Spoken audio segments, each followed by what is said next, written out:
For this next example, example 4, we're solving two-step equations.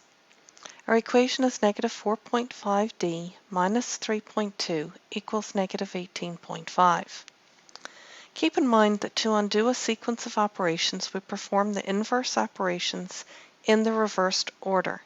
In other words, we have to undo the last step first. So what are we doing to the variable in this equation? Well, first of all, we're multiplying d by 4.5.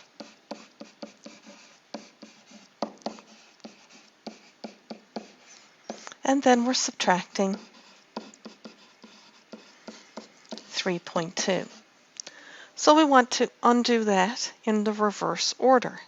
So first we will have to add 3.2, and then we will have to divide by 4.5. So let's do that.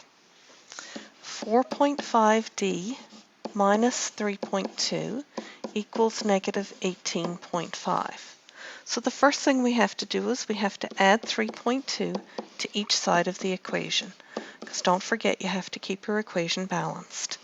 That makes a zero pair, and we get 4.5d equals negative 18.5 plus 3.2 is negative 15.3. Now we have to divide both sides by 4.5, and again, whatever you do to one side of the equation, you have to do to the other.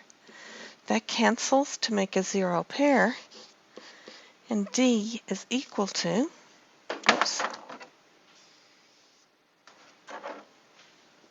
let me fix that.